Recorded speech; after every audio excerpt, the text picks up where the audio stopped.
We talk about love a lot in this church. It's our monthly theme for February, and we have explored it in so many ways. We've talked about grief and how it dares us to love again. We've talked about romance novels. We've talked about leaving things unfinished.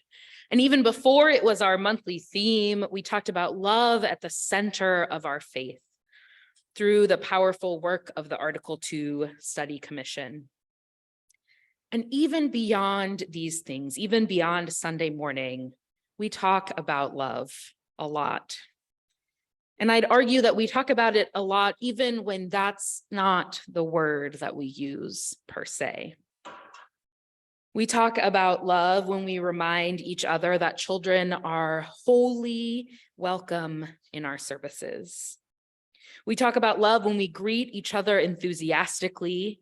We follow up on what's going on. This is a church that loves.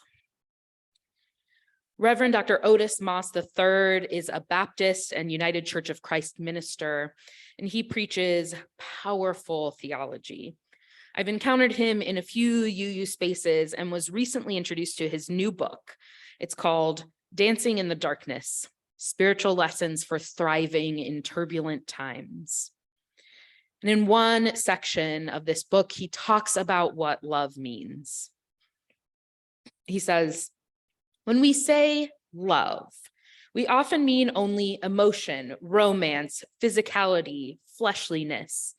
The Greeks had a word for this kind of love, eros, which is where we get the word erotic. Other times, we mean a vaguely healing social coming together. We should all love one another.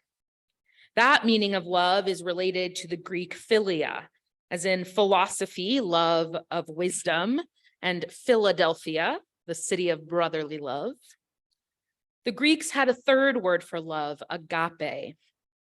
Agape love is the love that seeks to care for what it loves, whether that is a child, a partner, the land we were given, the community in which we live, or the truths we hold to be self-evident.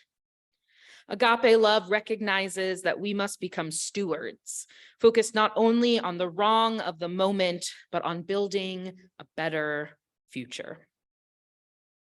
Now, the Greeks had a lot of other words for love too, and the definitions of them overlap and intersect with each other and with what our understandings of love might be. But it seems pretty clear to me that the love that is at the center of this church and of this faith is that agape love, the love that Reverend Moss describes as love that seeks to care for what it loves. Here, we know how to love and care for each other. We practice it all the time. It's not always easy because we are different people with different needs and ideas, and sometimes we have conflict. But the love that holds us in this congregation and in our wider faith invites us to move through that conflict, not ignoring it, but acknowledging it, addressing it, being together around it. And we're not perfect at love either. Sometimes we mess up, like today when our accessible ramp is not accessible. That is not the love we want to be showing, and that is something we will work on.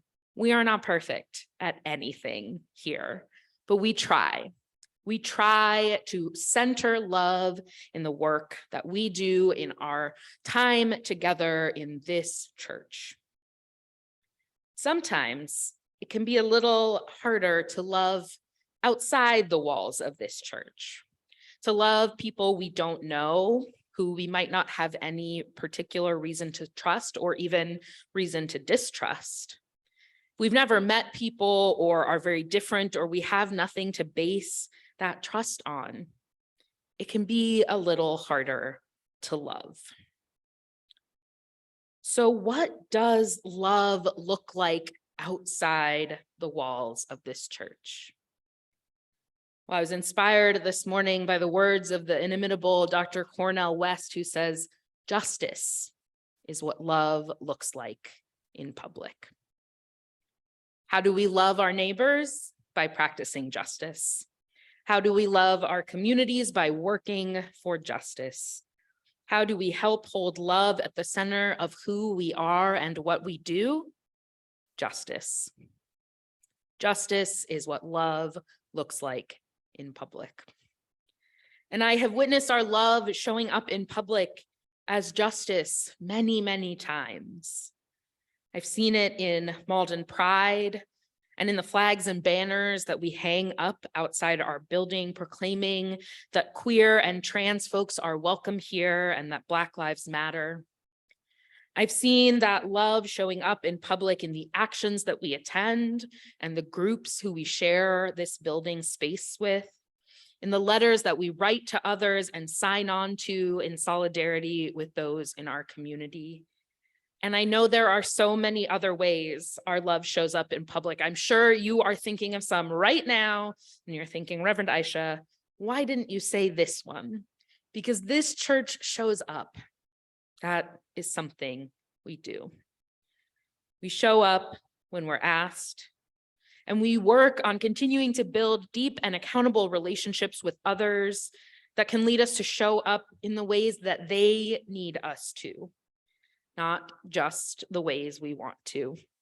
As we learned in the story that Martha shared today, what we think other people need, it turns out, may not actually be what they need. And in talking to people, learning about them, we can learn how we can leverage our time and our energy, our money and our other resources to help meet people's needs. And part of keeping love at the center, part of being accountable and in relationship in all the ways that we can and want to be, is that we learn and we grow and we change. Part of loving outside of these walls and loving people the way they want to be loved means letting things be messy, letting things be complicated. You may have noticed this morning that our land acknowledgement has changed. We have been working on updating our order of service and our script and our slideshow. And while we were doing that, I thought, let me just do a little bit of research.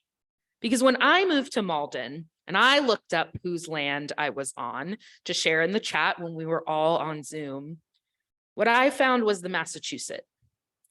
But here at First Parish, we've always said Pennacook. And so I wanted to know more. And so first I went to nativeland.ca, which is a website run by an Indigenous-led Canadian nonprofit. I've seen it shared in a lot of trusted places as a really good place to look up whose land you're on. And according to them, First Parish and all of Malden is on the land of the Massachusetts, the Pawtucket, and the Naumkeag. You'll notice there's no Pennacook in that list. And so I kept digging and I looked up the Pennacook, and all the information I could find said that they were really at the New Hampshire border, what is now the New Hampshire border, and further north, which does not include Malden. But also, I was pretty sure that Reverend Otto hadn't just made this up. So I thought I'd poke around.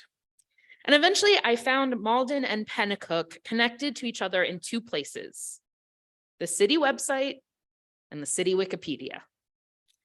And those say that the Puritans bought this land, the land that Malden is on, from a Pennacook tribe.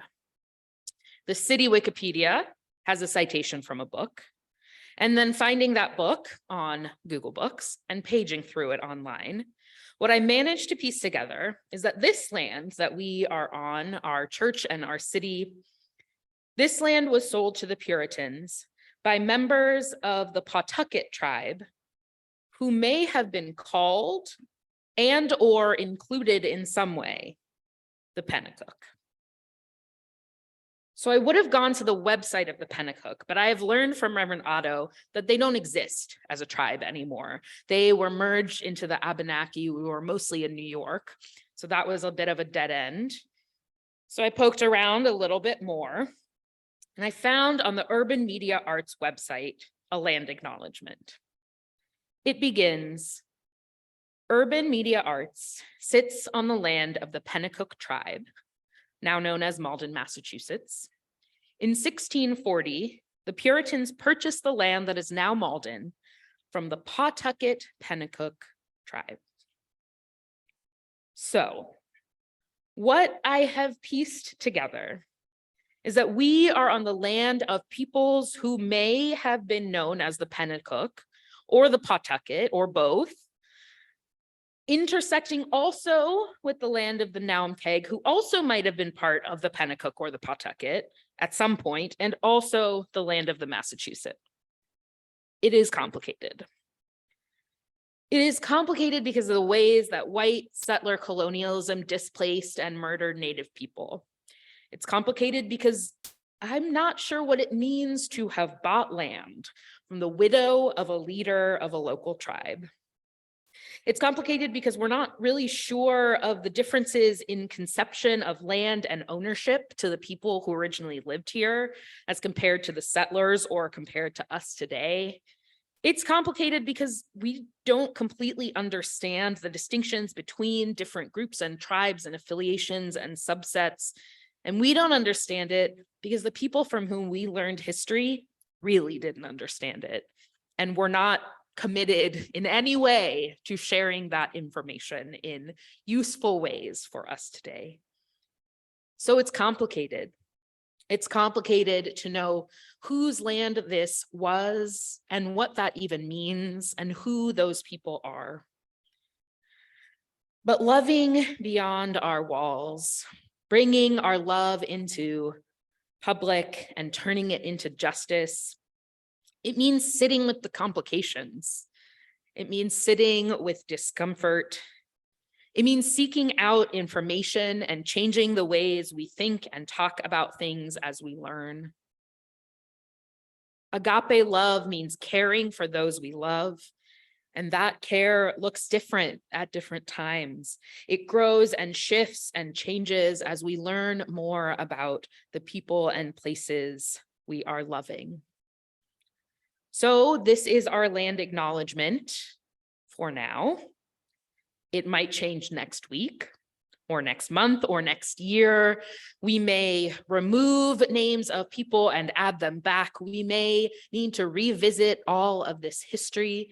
Reverend Otto might learn something in his sabbatical research that he will come back and share. We don't know. This is part of what our love and justice looks like. Sitting in the muck, working through it as best we can, and gracefully changing again and again as we learn more.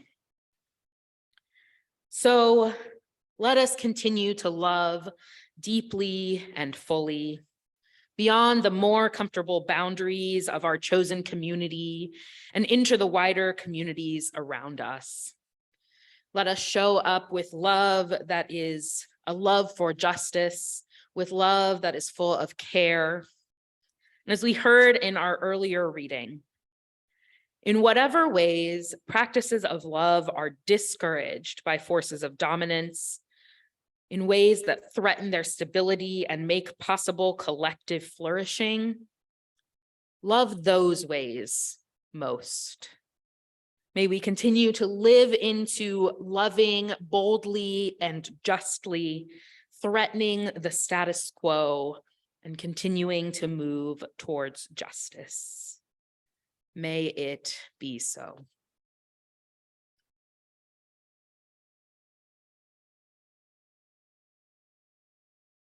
This is a time in our service where we celebrate the bounty in our lives by sharing some with others. One more way that our love reaches beyond the walls of this church.